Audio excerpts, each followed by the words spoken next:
Fred Matiang'i has shocked the nation after making a very bold political move against Uhuru Kenyatta and the Jubilee Party. Matiang'i sio mchezo.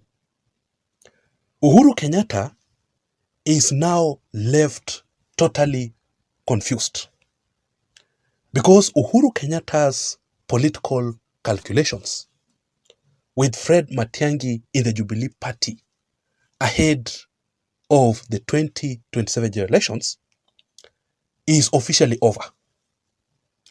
Uhuru Kenyatta and the Jubilee Party thought that they will control, they will monitor Fred Matiang'i's politics ahead of the 2027 general elections. But Matiang'i is officially out of the Jubilee Party. Matiang'i is in talks to officially join Rigathi Gachagwa's political party, the DCP. You will not believe this. Let me give you all this information in this particular analysis. So welcome to my YouTube channel, ladies and gentlemen.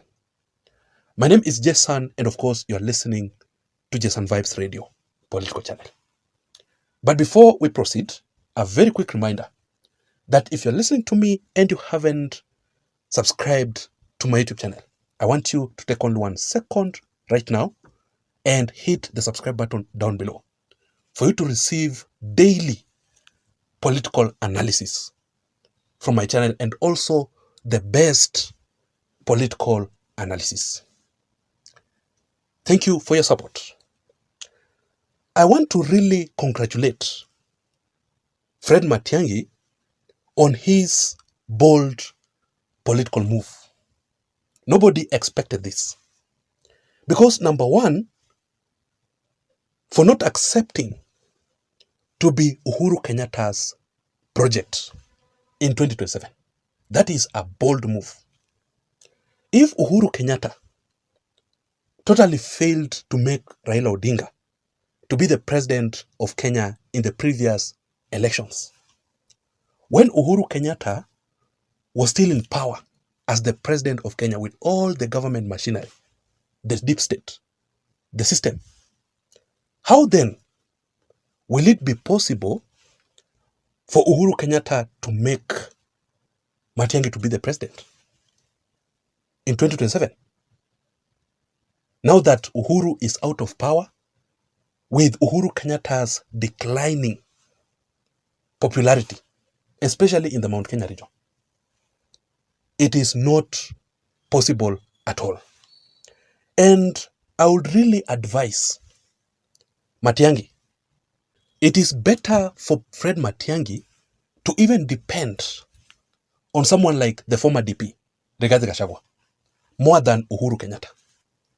Because Uhuru proved that he cannot assist someone to get to power. Because he failed during Raila Odinga's time. So, for someone like Rigathi Gachagua, Rigathi is strong.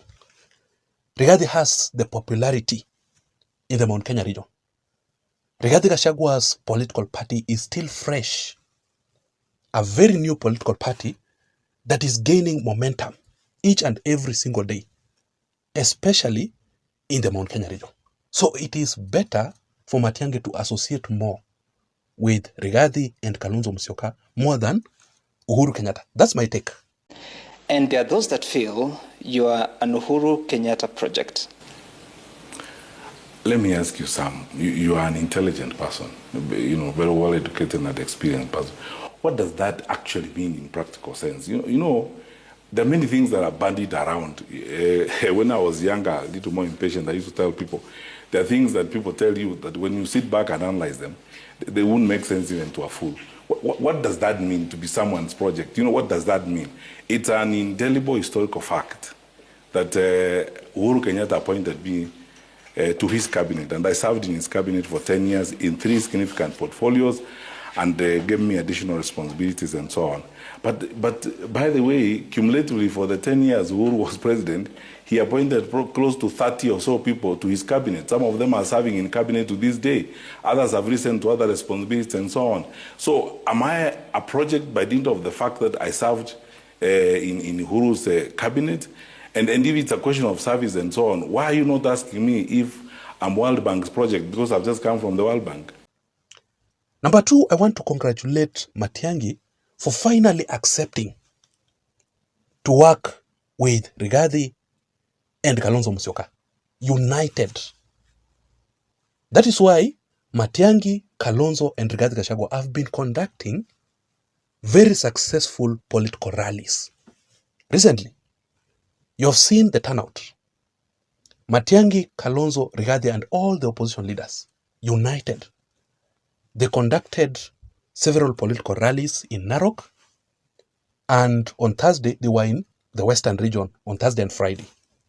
They also conducted several political rallies in the Ukambani region and also in the coastal region. Very, very successful political rallies because they are united. Matiangi said that right now, he only needs the support of Kalonzo and Rigathi Gachagua. Nobody else. Even Uhuru Kenyatta. And it seems that Uhuru Kenyatta and Jubilee Party did not want Matiangi to associate or to work with WAMUNYORO. Because, I mean, look at some leaders in the Jubilee Party. People like Ngujiru Wambugu, who have been attacking Rigathi and Kalonzo Musyoka. Someone like Jeremiah Kioni, the Jubilee Party Secretary General, who has never been associating with the opposition. Wanajitenga na opposition. So they wanted also Matiangi to separate from the WAMUNYORO team. But Matiangi said, no. For me to succeed in politics, I need Rigathi on my side. I also need Kalonzo Musyoka on my side. And number three, I want to really congratulate Matiangi for finally making the bold decision to officially exit from Uhuru Kenyatta's Jubilee Party. Matiangi made the official announcement. Before I play for you the video, ladies and gentlemen, first of all, remember that Jubilee Party is totally dead.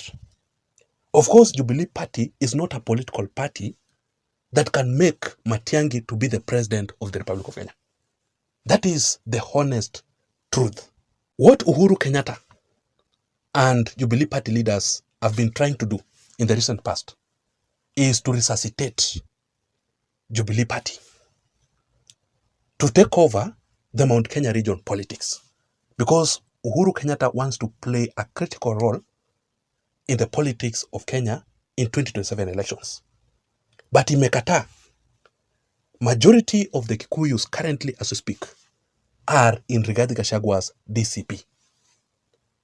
So, even Matiangi himself cannot make Jubilee Party to be popular again. That party is dead and over. So recently, Jeremiah Kioni himself said that Matiangi reached out to Uhuru Kenyatta personally.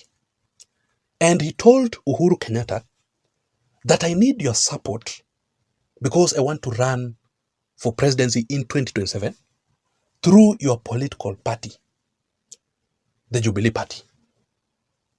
And Uhuru Kenyatta accepted to support Matiangi in the Jubilee Party.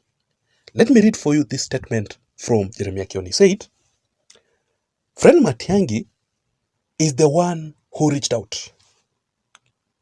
Anybody can express a desire to run for president. Dr. Matiangi just expressed his desire. So he's saying that Matiangi himself expressed his desire to run for presidency through Uhuru Kenyatta's Jubilee Party. So this is what happened recently. And let me play for you the video. During an exclusive interview at Citizen TV, Matiang'i was asked a very simple question. And of course, everybody knew the answer. But Matiang'i shocked the nation. He was asked by Sam Gituku during an exclusive interview at Citizen TV, which political party will you use to run for presidency in the 2027 elections? And of course, everybody expected Matiang'i to say Jubilee Party, because the Jubilee Party leaders, including Jeremiah Kioni, have been totally campaigning for Fred Matiang'i ahead of the 2027 elections. But Matiang'i totally distanced himself from Uhuru Kenyatta's Jubilee Party. Yet, according to Jeremiah Kioni, saying that Matiang'i had already accepted to join Jubilee Party to run for presidency. So Matiang'i disassociating himself from Jubilee Party simply means that he is officially out of Jubilee. In fact, Matiang'i is saying that he's in talks with several political parties. And I know one of them is the DCP. So I want you to watch this particular video here. Just listen very keenly to what Sam Gituku is asking Fred Matiang'i. And I want you to listen to how Fred Matiang'i is avoiding the Jubilee Party. Anaikataa kabisa. Kabisa. Just listen. Right, we'll get to the details about what will define your run shortly, but what ticket will you use? As I said, I'm now in consultations with a number of political parties, a number of political leaders across the board. I honestly think that if I made a choice now and stuck to one political party, I will disadvantage the others with whom we are having a discussion. Definitely, as we go forward, there is not going to be a single political party that will form government. The reality is that, I mean, we chose democracy and we have so many political parties. In Kenya, we have probably over 89 political parties, and that is how Kenyans want to organize their politics for the time being. And I want to put them all together. So as you speak right now, are you a member of any political party? Well, as I said, I will disadvantage others if I joined and signed up with one political party. I'm holding discussions across the board with many. Dr. Fred, please answer my question. Are you a member of any political party today? Not yet. Dr. Fred, please answer my question. Are you a member of any political party today? Not yet. So I can say, in my conclusion, that Matiang'i betrayed Uhuru Kenyatta and the Jubilee Party. But of course, betrayal in politics is constant, because politics is about interest. What will Matiang'i gain from Uhuru Kenyatta's Jubilee Party? If there's nothing to gain, then why should he be in Uhuru Kenyatta's party? That is it, ladies and gentlemen. I want to know your opinion in the comment section down below. Would you want to see Matiang'i running for presidency in 2027 through Rigathi Gachagwa's DCP party? That is my question. Please don't forget to subscribe to my YouTube channel for you to receive more political updates like this one. Remember, my name is Jason, and of course, this is Jason Vibes Political Channel.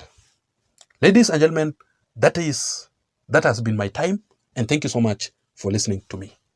See you in my next video analysis. Bye-bye. I'm out.